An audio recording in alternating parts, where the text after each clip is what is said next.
ये देखते हैं क्लास 10th का चैप्टर फर्स्ट का यूपी बोर्ड 2026 में most important question, very very most important question जो हमेशा पूछा जाता है। सिद्ध कीजिए कि करनी में 2 एक अपरिमित संख्या है। आइए इसको सरल भाषा में हम क्या करते हैं, आपको समझाते हैं कैसे हम क्या करेंगे, इसको सिद्ध करेंगे। सबसे पहले लिखेंगे हर। अब हमारे पास क्या दिया है, एक अपरिमित दिए थे, इसको हम अपोजिट मानेंगे। अपोजिट क्या लेंगे तो मानेंगे क्या, इसको लिखा माना, क्या लिखेंगे माना कि करनी में 2 एक क्या है, इसके विपरीत मानेंगे। अपरिमेय तो क्या मान लेंगे, परिमेय संख्या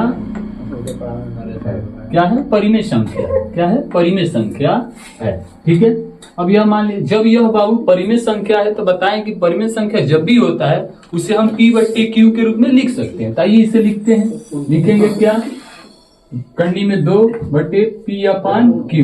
जानते हैं क्या होता है, Q नॉट इक्वल टू क्या होता है, 0 होता है। Q नॉट इक्वल टू क्या होता है, 0।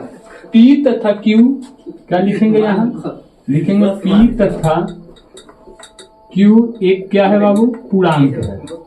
क्या है, पूर्णांक संख्या है। क्या है, पूर्णांक संख्या है, या इसी को हम कह सकते हैं क्या, सहभाज्य संख्या। क्या कह सकते हैं, सहभाज्य संख्या भी है।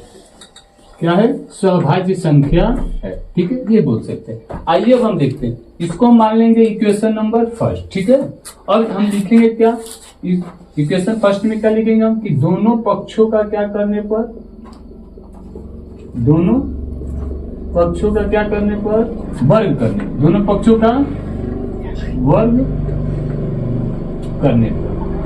आइए इसका वर्ग करते हैं, तो वर्ग करेंगे तो क्या हो जाएगा, √2 का वर्ग इक्वल टू P/Q का वर्ग। इसका टोटल वर्ग करेंगे। जानते हैं जब भी हम √2 का वर्ग करते हैं तो रूट क्या हो जाता है, वर्ग से कट जाता है। तो यह क्या बचेगा हमारे पास 2। अब इसका हम वर्ग करेंगे तो क्या जाएगा, P² अब Q² को हम क्या लिख सकते हैं, Q इंटू Q लिख सकते हैं। क्या लिख सकते हैं, Q इंटू Q लिख सकते हैं। तो P² इंटू हम क्या लिखेंगे, Q इंटू Q। अब यह हमारे पास क्या है, यह अंश हो गया, यह क्या हो गया हमारे पास हर हो गया। तो इसका हम क्या करेंगे, क्रॉस मल्टीप्लीकेशन कर लेंगे। तो हमारे पास क्या एक हो जाएगा, यहाँ 2Q हो जाएगा। 2Q हो जाएगा तो यहाँ क्या बचेगा, Q² बचेगा। यह बचेगा इक्वेशन नंबर सेकंड ले लेंगे, इक्वेशन लिए सेकंड। अब इन दोनों में हम क्या करेंगे, देखेंगे हमारे पास यह क्या है 2Q, एक क्या हमारे पास है पूर्णांक है। यहाँ लिखेंगे अब 2Q एक क्या है, एक पूर्णांक है, तथा हमारे पास क्या है Q² P²/Q क्या है, एक भिन्न है। क्या है, भिन्न है। तो हम जानते हैं कि क्या है, पूर्णांक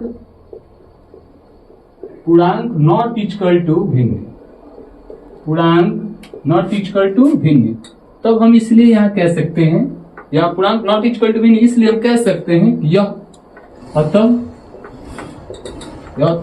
कि हमारा क्या होगा, यह हमारा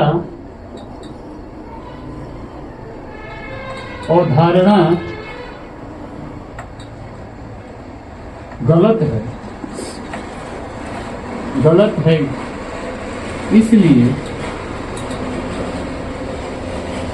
इसलिए करनी में 2 एक अपरिमेय संख्या है। यह क्या हो गया, युक्ति सिद्धांत। यह क्या हो गया, युक्ति सिद्धांत। यह क्या हो गया, युक्ति सिद्धांत।